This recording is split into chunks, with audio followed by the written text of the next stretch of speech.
Mr. President, thank you very much for taking time to talk to us. تاسو د افغانستان د امریکایي سرتیرو د وتلو بهیر اعلان کړ. افغانان به دا بهیر څه ډول وارزوي؟ Afghan people perceive this withdrawal. زه فکر کوم دا د سرتیرو د شمیرې د ډیرولو بریا څرګندوي چې موږ یو نیم کال وړاندې پیل کړ. دغه راز دا د انتقال د بهیر په اړه زموږ جدیت څرګندوي.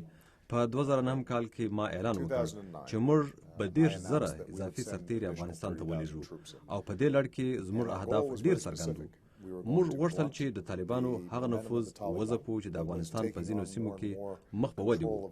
موږ دغه راز غوښتل چې افغان ځواکونه وروزو چې افغانان د خپل هیواد د امنیت ټینګولو ظرفیت وموندي.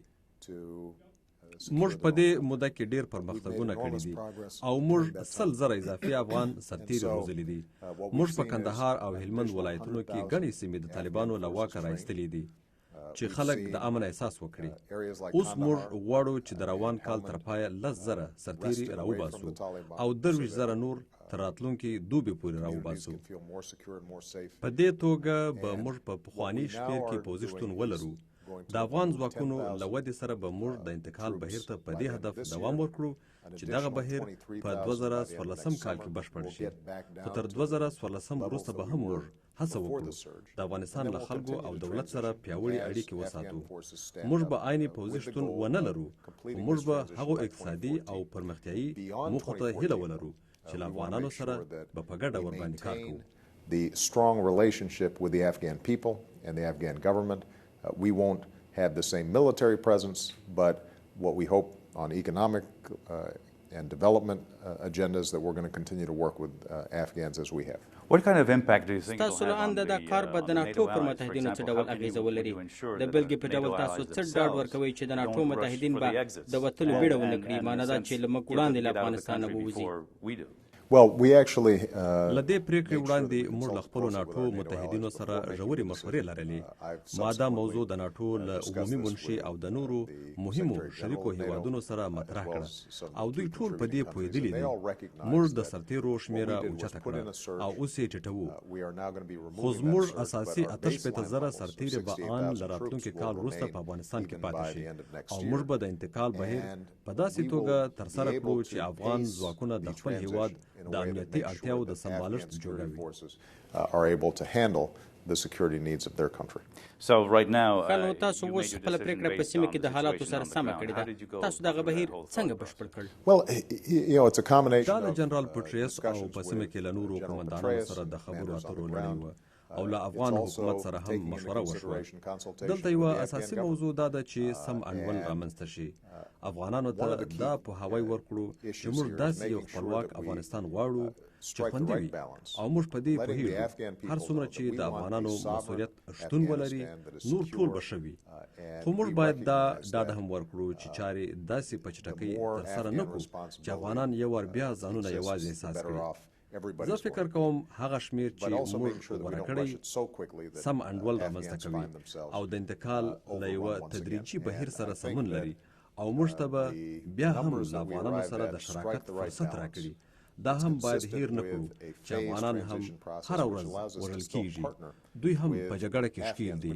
افغانان خپل هیواد ازادي او عزت لپاره مري. هغه څه چې موږ یې ډاډ ورکوو دا دی چې موږ به په دې بهیر کې یو ښه شریک پاتې شو. خو دا پیغام افغانانو ته ورکوو چې دا ستاسو هیواد دی او بالاخره تاسو یې مسؤلیت لرئ. We want to also send a signal to the Afghan people, this is your country ultimately, and you're going to have responsibilities. You mentioned the Afghan تاسو د افغان دولت یادونه وکړه. ولسمشر حامد کرزی پر متحده ایالاتو او ناټو کلکې نیوکې کوي. آیا تاسو د هغه پر ویناو خواشینی یاست او هغه څه ډول متحد ارزوي؟ Well, overall, په عمومي ډول زه فکر کوم ولسمشر کرزی هغه ستراتیژیکي ګټې لري چې موږ یې لرو او هغه یو خپلواک او خوندي افغان دولت دی چې خپل سرنوشت په خپله ټاکي او نړیوالې ټولنې او په ځانګړې توګه متحده ایالاتو ته د یوه پیاوړي ملګري په سترګه وګوري چې له افغانانو سره د هغوی د هیلو په لاسته راوړلو کې مرسته کوي. څرګنده ده چې په یوه سخت چاپیریال کې چې ګڼ بهرني ځواکونه په یوه هیواد کې شتون ولري تشنج رامنځته کیږي. دا حقیقت لري چې کله ناکله تکتیکونه په سیمه کې تشنج رامنځته کوي. خو په عمومي ډول د ولسمشر کرزي هدف دا دی چې افغانستان د ترهګرو لپاره یو خوندي ځای نه وي او باید د افغانستان د اساسي قانون رعایت وشي.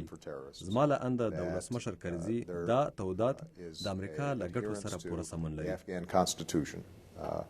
Those commitments that he's made are ones that are entirely consistent with what I see as U.S. interests. موږ د اروپا او ناټو متحدینو په حق له وغږیدو او لکه څنګه چې تاسو پوهیږئ په اروپا کې د جګړې په اړه یو ډول نارضایتي رامنځته شوې ده. آیا تاسو دغه ډول نارضایتي دلته په امریکا کې احساسوئ او په اړه یې څه کوئ؟ هیڅ شک نشته چې په افغانستان کې تر 10 کالو جګړې وروسته د لاسته وتلو انسانانو او پیسو له کبله په خلکو کې نارضایتي رامنځته کیږي. ښه خبره دا ده چې موږ له یوه ځواکمن دریځه د انتقال بهیر ته ورننوځو. د سرتیرو د شمېر د زیاتولو له کبله مو د طالبانو نفوذ ځپلی دی او ګڼ پرمختګونه مو چې کړي دي او افغان ځواکونه مو چې روزلي دي. زه فکر کوم چې د امریکا خلک او له هغو متحدینو سره چې موږ خبرې ورسره کوو غواړي چې موږ دا دنده بشپړه کړو او موږ افغانانو ته یو داسې خوندي هیواد ور وسپارو چې دوی یې ساتنه وکړی شي. موږ دا کار په همکارۍ سره ترسره کوو او په دې لړ کې د افغانستان قوانینو او ملي ځواکونو ته درناوی کوو. خو موږ هغه اهداف نه پرېږدو چې پکښې مو سترې پانګونې کړي دي. But we also want to make sure that we don't abandon a cause that we invested very heavily in. آیا تاسو فکر نه کوئ چې ځینې افغانان به داسې وانګیري چې ګواکې امریکا دوی بیا یوازې پرېږدي؟ زه داسې فکر نه کوم. هدف مې دا چې موږ د کال تر پایه د 10,000 سرتیرو د ایستلو په اړه غږیږو او 23,000 نور به په راتلونکي دوبي کې راووځي. خو موږ به 68,000 سرتیري هلته ولرو او هلته نور متحد ځواکونه هم شتون لري. ځکه خو موږ په افغانستان کې بیا هم شتون لرو. خو دا د دې مفهوم ورکوي چې افغانان په قراره ډیر مسؤلیتونه اخلي. لکه چې تاسو پوهیږئ نن سبا په افغانستان کې د پخلاینې ټکی کارول کیږي. تاسو پخلاینه څه ډول تعریفوئ او په دې بهیر کې د متحده ایالاتو ونډه څه ده؟ آیا دا بهیر لږ تر لږه د طالبانو د ځینو عناصرو سره د خبرو اترو ملاتړ کوي؟ هغه څه چې موږ په وار ویلي دي دا دی چې یو سیاسي جوړجاړی باید وشي چې په سیمه کې رښتونې سوله رامنځته شي. خو د دې سیاسي جوړجاړي شرایط مهم دي او موږ په خپلو معیارونو کې ډېر څرګند یو. موږ به افغانان وهڅوو او په خپله به له هر هغه چا سره خبرې وکړو چې له القاعدې سره خپلې اړیکې وشلوي، د افغانستان اساسي قانون ته درناوی وکړي او د زور زیاتي څخه د سیاسي واک ګټلو لپاره کار وانخلي. که دوی دغه شرایط پر ځای کړي نو زه د دې امکان ډیر وینم چې افغانانو ته فرصت برابر شي چې د سیاسي جوړجاړي له لارې 10 کلنې جګړې ته د پای ټکی کېږدي. خو دا هم ډیره مهمه ده چې زموږ پوځي هڅې د دغو سیاسي هڅو ملاتړ وکړي. دا په دې معنی ده چې طالبان او نور په دې وپوهیږي چې دوی نشي کولای تر موږ ډیر مقاومت وکړي او دوی په دې وپوهیږي چې موږ به پر دوی خپلو فشارونو ته دوام ورکړو چې دوی د خبرو میز ته په داسې حال کې راوباسو چې د افغانستان د اساسي قانون د درناوي روحیه ولري. Outlast us, that we're going to be in a position to continue to put pressure on them to make sure that they come to the negotiating table with a spirit of observing Afghan constitutional law. د افغانستان په اړه خبرې کول د پاکستان پرته نه کیږي. اوس چې موږ له افغانستانه د وتلو بهیر پیل کوو، آیا تمرکز پاکستان ته اوړي؟ Has the focus now shifted on Pakistan? Well, I think the focus shifted to Pakistan. زه فکر کوم چې تمرکز پاکستان ته له 2 کلونو راهیسې اوښتی دی.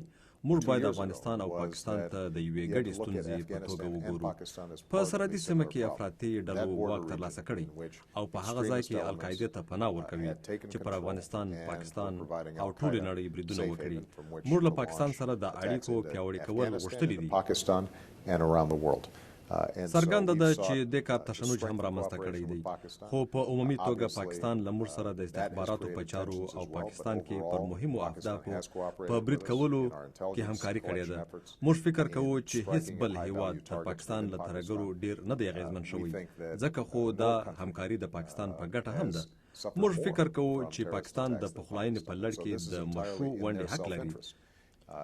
زه پوهیږم چې ولسمشر کرزي اسلام آباد ته د خپل سفر په ترڅ کې موافقه کړې ده چې افغانستان او پاکستان د امریکا سره یو ځای داسې یو اساسي ډله رامنځته کړي چې دغه بهیر په سمه توګه پر مخ بوځي.